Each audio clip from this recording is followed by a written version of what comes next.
কেমন আছো আমার বন্ধুরা? আমি রিক। আর আজকের ভিডিওতে আমি তোমাদের সাথে আলোচনা করব নেগেটিভিটি নিয়ে। আজকের ভিডিওতে আমি অনেক কিছু বিষয় নিয়ে কথা বলবো, কিন্তু খুব কম সময়ের মধ্যে।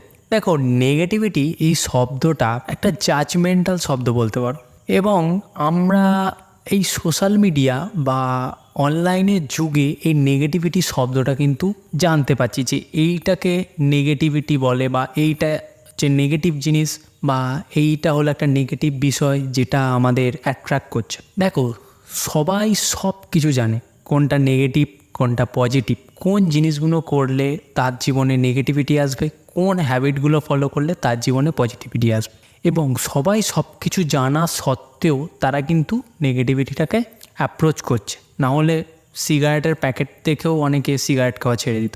দেখো, আজকের ভিডিওটা প্রথম কথা বলি তাদের জন্যেই যারা নেগেটিভিটিকে নিজের লাইফ থেকে দূরে সরিয়ে রাখতে চায়। আমরা যে কোনো ইনফরমেশান বা তথ্য বা ইমোশান সমস্ত কিছুই আমাদের 5টা সেন্সেসের মাধ্যমে আমরা গ্রহণ করি। চক্ষু, কর্ণ, নাসিকা, জিহ্বা, ত্বক। 5টা অঙ্গ, 5টা ইন্দ্রিয় যাকে আমরা বলি। এই 5টা ইন্দ্রিয় আমাদের কিন্তু সমস্ত বাইরের ইনফরমেশান আমাদের ভেতরে নিয়ে যাচ্ছে। এই ইন্দ্রিয়গুলো কিন্তু জানে না যে কোনটা ঠিক কোনটা ভুল, কোনটা নেগেটিভ কোনটা পজিটিভ। এবার তুমি যদি চাও যে নেগেটিভিটি তোমাকে যেন অ্যাট্রাক্ট না করতে পারে, তাহলে তোমাকে যেটা করতে হবে এই ইন্দ্রিয়গুলোকে কন্ট্রোলে আনতে হবে, বা এই ইন্দ্রিয়গুলোর মাধ্যমে সঠিক তথ্য তোমার মধ্যে নিয়ে আসতে হবে। দেখো, বাইরে হচ্ছে সমুদ্রের জল, মানে সমুদ্র যদি ভেবে থাকো, সমুদ্রটা যদি তোমরা নেগেটিভিটি মনে করো, বা পুকুরের জলটাকে যদি নেগেটিভিটি মনে করো, তুমি যদি জলে ডুব দাও, তুমি যখন জলে ডুব দাও তোমার নাকটা চেপে ধরো, অনেকে কানটা চেপে ধরে বা নিঃশ্বাসটা বন্ধ করে থাকে। কেন? যাতে সেই জলটা না ঢোকে। এবং জল থেকে তুমি যখন ওপরে ওঠো তখন আবার অক্সিজেনটা নাও। জলের ভেতরে থাকলে তো অক্সিজেনটা নাও না, কারণ জলের ভেতরে যদি তুমি অক্সিজেনটা নিতে যাও তাহলে কী হবে, তোমার ভেতরে জল ঢুকে যাবে। অর্থাৎ তুমি এভাবে ভাবতে পারো তোমার ভেতরে নেগেটিভিটি ঢুকে যাবে, আর তুমি যখন জল থেকে উঠে নিঃশ্বাসটা নেবে তখন সেটা তোমার মধ্যে পজিটিভিটি ঢুকবে। সো এইভাবেই বলছি, মানে একটা এক্সাম্পল দিয়ে বোঝালাম তোমাদের। এবার এই ইন্দ্রিয়গুলোকে তোমাকে সঠিক কাজে লাগাতে হবে। যেমন তুমি যে হাতটা বা তোমার যে ত্বকটা আছে সেটা দিয়ে তুমি ভালো কাজ করো। যেমন এই হাত দিয়ে তুমি কি করবে? হাত জোর করে ভগবানকে ডাকতে পারো, মানুষকে সাহায্য করতে পারো, বাবা মাকে প্রত্যেক দিন সকালে এবং শুতে যাওয়ার আগে প্রণাম করতে পারো। এগুলো হচ্ছে পজিটিভ ওয়ার্ক। চোখ দিয়ে কি করতে পারো? ভালো জিনিস দেখতে পারো। ভগবানের এই যে প্রকৃতির যে সৃষ্টি, ভগবান যে প্রকৃতিকে এত সুন্দর সাজিয়েছে সেটাকে তুমি মন ভরে দেখতে পারো। তুমি তোমার ইষ্ট দেবতাকে দেখতে পারো।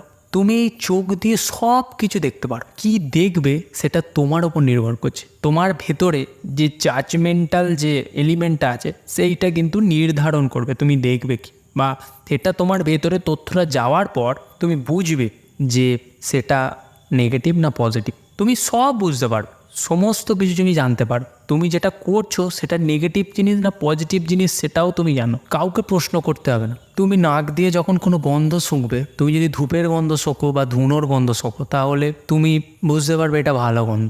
যদি কোনো পচা কোনো জিনিসের গন্ধ শোকো তাহলে সেটা বুঝতে পারবে এটা দুর্গন্ধ। তুমি বুঝতেই পেরে যাবে। সেটা তুমি কোথায় বুঝতে পারছো? তোমার ব্রেনে যখন সেই গন্ধটা, সেই সেন্সেসটা গিয়ে পৌঁছচ্ছে।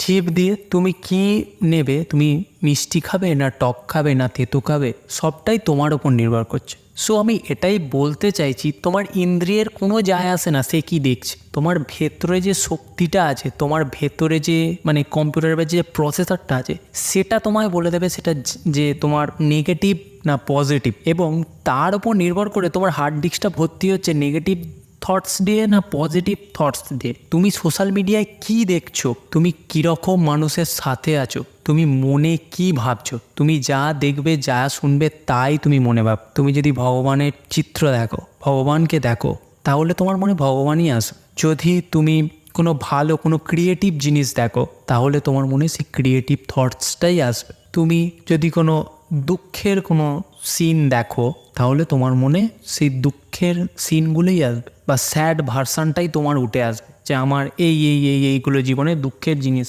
ঘটেছে। সো নেগেটিভিটিকে কিন্তু দূরে সরানো এমন কোনো কঠিন কাজ নয়, এটাই আমি বলতে চাইছি। এই যে নেগেটিভিটি, পজিটিভিটি, এই শব্দগুলো না খুব একটা আধুনিক শব্দ তোমরা বলতে পারো। এইগুলো মানে আমার দাদুকে যদি জিজ্ঞেস করা হয় বা আমার ঠাকুমাকে যদি জিজ্ঞেস করা হয়, সে জানে না কোনটা নেগেটিভিটি কোনটা পজিটিভিটি, ঠিক আছে? মানে সে হয়তো এই শব্দটার সাথেই পরিচিত নয়। আমরা এই শব্দগুলো পেয়েছি বলে আমরা নেগেটিভ থটস, পজিটিভ থটস এইগুলোকে আলাদা আলাদা করে ডিভাইড করতে পারছি। সেই অনুযায়ী আমরা ডাক্তারের কাছে যাচ্ছি, সেই অনুযায়ী আমরা বলছি আমরা ডিপ্রেশনে আছি না অ্যাংজাইটিতে আছি। এইবার এই ইন্দ্রিয়ের কথা আমি যখন বললাম যে ইন্দ্রিয়গুলোকে তোমরা কিভাবে কন্ট্রোল করবে, এই ইন্দ্রিয়গুলোকে কন্ট্রোল করতে গেলে তোমাকে কিছু ভালো অভ্যাস ডেভেলপ করতে হবে, যেটা আমি সব ভিডিওতেই বলি যে রাত্রে শোবার আগে ভালো কিছু শোনো, ভালো চিন্তা করো। যে শক্তিটার জন্য তুমি আজকে সারা দিনটা কাটাতে পারলে, তোমার বাইরের শক্তি, ভেতরের শক্তি, সেই শক্তিটাকে দিনে একবার হলো হাত জোর করে সম্মান করো। বলো যে তোমার জন্যেই, তোমার এই অসাধারণ সৃষ্টির জন্যেই আমি আজকে সারা দিনটা কাটাতে পারলাম, আমি সুস্থভাবে আমার সমস্ত কাজগুলো সম্পন্ন করতে পারলাম। তুমি এই যে সুন্দর পৃথিবী সৃষ্টি করেছো, এই যে প্রকৃতি সৃষ্টি করেছো, তাকে আমি মন ভরে দেখলাম। কি অনবদ্য তোমার সৃষ্টি, কি অনবদ্য তুমি সেই শক্তিটাকে তুমি রেসপেক্ট করো, ভগবানের নাম করো। তুমি যে ভগবানকে চাও, যে ভগবান তোমার কাছে আপন, তার জপ করো, তার মন্ত্র পাঠ করো, মনে মনে, মুখে, যেমন করে পারো। এগুলো তোমার মধ্যে একটা পজিটিভিটি ডেভেলপ করবে এবং নেগেটিভিটিকে তোমার জীবনে আসতে দেবে না। বাবা মাকে রেগুলার প্রণাম করো, রাতে শুতে যাওয়ার আগে, সকালে ঘুম থেকে ওঠার পর। দেখবে এই হ্যাবিটগুলো তোমাকে নেগেটিভিটি থেকে অনেক দূরে রাখবে। কোনো ক্ষুধার্ত প্রাণীকে রাস্তায় দেখলে তার খিদেটা মেটানোর চেষ্টা করো, তোমার যতটুকু সামর্থ্য ততটুকু দিয়ে। যদি তুমি 2টো বিস্কুট দিতে পারো, 2টো বিস্কুট দিয়ে তাকে তার খিদেটা নিবারণ করতে পারো। সো তোমার এই ইন্দ্রিয়গুলো তুমি যদি সঠিকভাবে কাজে লাগাতে পারো, তুমি যদি প্রতিটা সিচুয়েশনকে সঠিকভাবে ইন্টারপ্রেট করতে পারো, তাহলে কিন্তু তোমার নেগেটিভ কোনো চিন্তা মনের মধ্যে আসবে না। সো বন্ধুরা, এই হলো নেগেটিভিটি নিয়ে আজকের ভিডিও। আজকের ভিডিওতে আমি যা বললাম সবটাই আমি আমার নিজের অভিজ্ঞতা থেকে বলেছি। আশা করি তোমাদের এই ভিডিওটা খুব ভালো লাগবে। যদি ভিডিওটা ভালো লেগে থাকে তাহলে আমাকে কমেন্ট সেকশানে জানিও। তোমাদের যদি কোনো প্রবলেমস থাকে, যদি কোনো প্রশ্ন থাকে, তোমরা কিন্তু আমাকে জানাতে পারো। আজকের ভিডিওর শেষে একটা ছোট্ট শায়রি বা একটা ছোট্ট হিন্দি কবিতা বলতে পারো আমি তোমাদের বলতে চাই। সেটা হলো, তুমনে हमको बनाया है, तुम ही हमको मिटाओगे, हम अपने कर्तव्यों का पालन करेंगे, पर शरण में तुम ही रहोगे। সো এই হলো আজকের কবিতা। এটা সেই শক্তিটাকে ডেডিকেট আমি করলাম, যেটার জন্য আমরা সবাই সুস্থ আছি। তো এই বলেই আজকে এর ভিডিওটা শেষ করছি। সবাই ভালো থেকো, টাটা।